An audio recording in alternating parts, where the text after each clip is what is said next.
Alors, dans cet exercice, donc, il se situe avant l'algorithme d'Euclide. Donc, on va employer des propriétés très simples sur les PGCD. On veut montrer que pour tout entier naturel non nul m et n, PGCD de 5n plus 3m et de 13n plus 8m est égal au PGCD de n et m. Par exemple, si je prends, on peut tester déjà PGCD, je vais prendre n égale 3 et puis m égale 1. Donc 5 fois 3, donc 5 fois 3, 15, plus 3, 18. Et puis 13 fois 3, 39, plus 8, 47. Voilà, dans les deux cas, les deux PGCD sont égaux et valent 1. Donc le but, c'est de montrer que c'est vrai tout le temps.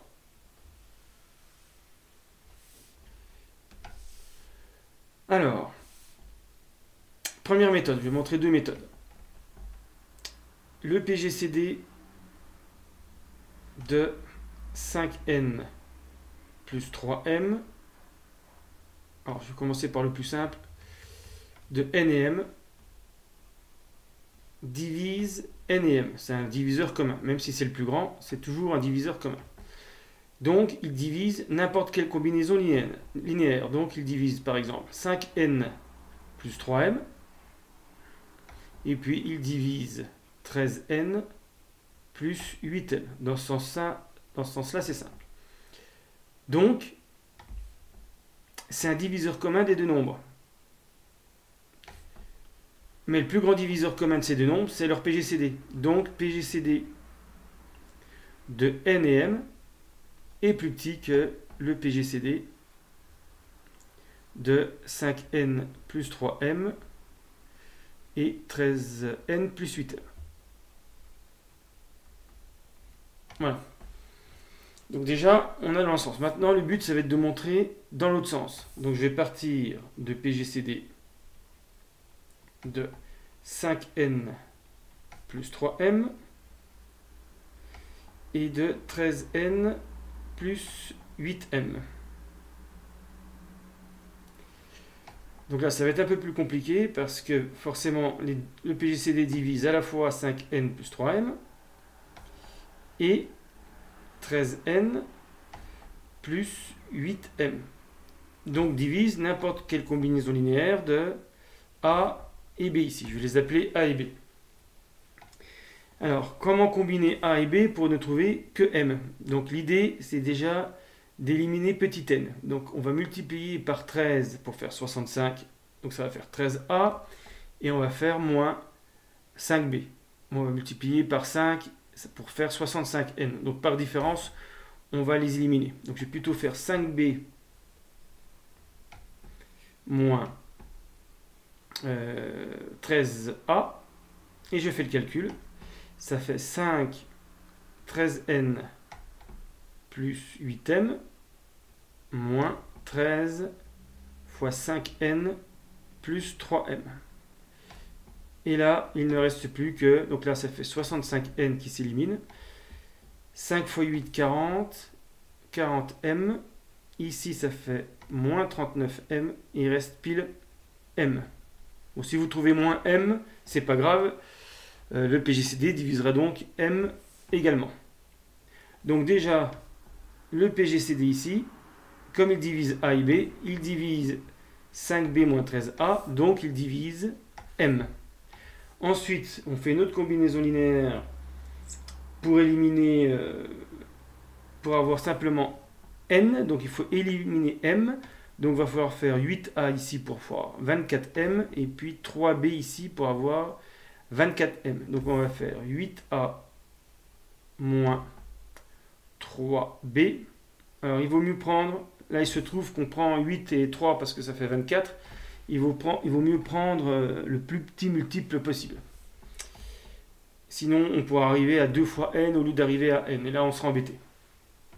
Donc 8A, 8 fois 5n plus 3m, moins 3b, 3 fois 13n, plus 8m. Le but, bien sûr, c'est d'éliminer m. Donc là, on a 40n moins 39n. Et puis le reste s'élimine. Ici, 24m moins 24m. Et donc, il ne reste plus que n. Donc, le PGCD divise ce nombre-là, donc m, divise ce nombre-là, donc n. Donc, c'est un diviseur commun de m et n. Mais le plus grand des diviseurs communs de m et n, c'est le PGCD de m et n. Donc, on a montré par ces deux combinaisons linéaires que le PGCD de 5n plus 3m, point virgule 13n plus 8m, est plus petit que le PGCD de m et n. Voilà. Donc, avec cette inégalité combinée avec cette inégalité, en fait, on a montré x plus petit que y et y plus petit que x. Donc ça n'est possible que si x égale y. Je peux même mettre l'équivalence. Conclusion, on a bien PGCD de m et n est égal à PGCD de 5n plus 3m, 13n plus 8m. Donc ça suffit largement pour répondre à ce type de problème. Alors,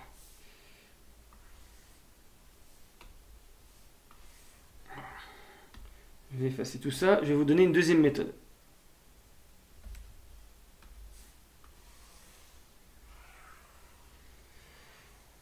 Donc on va montrer que l'ensemble des diviseurs de m et n est égal à l'ensemble des diviseurs de 5n plus 3m et de 13n plus 8m. Donc je le note comme ça, l'ensemble des diviseurs de n et m, donc l'ensemble des diviseurs communs de n et m est égal à l'ensemble des diviseurs communs de 5n plus 3m, 13n plus 8m. Et donc, si l'ensemble des diviseurs de n et m est égal à l'ensemble des diviseurs de 5n plus 3m et de 13n plus 8m, ça voudra dire que c'est le même ensemble, donc ils ont le même plus grand élément. Et le plus grand élément, c'est PGCD de nm égale PGCD de 5n plus 3m et 13n plus 8m. Alors, comme on montre que les deux ensembles sont égaux, il faut le faire dans les deux sens. Il faut montrer que si D est un diviseur de n et m, alors c'est un diviseur de 5n plus 3m et de 13n plus 8m. Et inversement, réciproquement, si D divise 5n plus 3m et 13n plus 8m, il faut qu'il divise n et m. Alors même si le principe est un peu différent, on va retrouver à peu près les mêmes types de calculs. Donc soit D un diviseur de, donc pour le moment on ne sait pas, soit D un diviseur de n et m. Donc un élément de cet ensemble.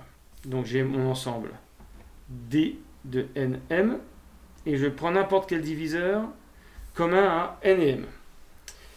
Donc comme tout à l'heure, si D divise n et m, alors D divise 5n plus 3m par combinaison linéaire et D divise 13n plus 8m. Donc D est un diviseur, est un élément de cet ensemble. Donc ça veut dire que comme c'est vrai chaque fois que D est dans le premier ensemble, ça veut dire que D nm est inclus dans 5n plus 3m et 13n plus 8m. Mais ça ne suffit pas pour montrer que les deux ensembles sont égaux. Il faut maintenant que je fasse dans l'autre sens, soit D un diviseur de 5n plus 3m et de 13n plus 8m. Alors je fais comme tout à l'heure, D divise, donc je reprends la même combinaison linéaire, 5 13n plus 8m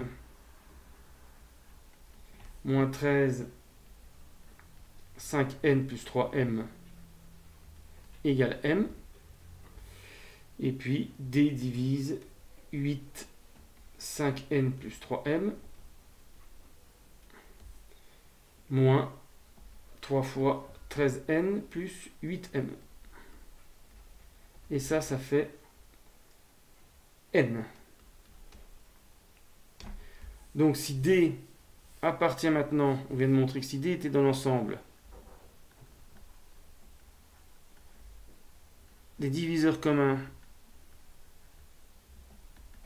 de 13n plus 8m et de 5n plus 3m, alors il était aussi dans l'ensemble D de nm. Voilà, c'est ce qu'on appelle une double inclusion. On montre en fait qu'un ensemble A est inclus dans un ensemble B, puis qu'un ensemble B est inclus dans un ensemble A, ce qui prouve que les deux ensembles sont égaux. Donc pour montrer que les deux ensembles sont inclus l'un dans l'autre, on montre que quel que soit D dans le premier ensemble, il appartient au deuxième. Et inversement, quel que soit D appartenant au deuxième ensemble, il appartient au premier. Donc les deux ensembles sont égaux. Donc j'en suis arrivé ici.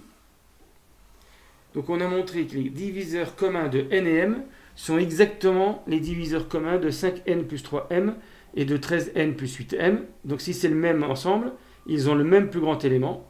Et le plus grand élément des diviseurs communs, c'est le PGCD. D'où l'égalité des PGCD.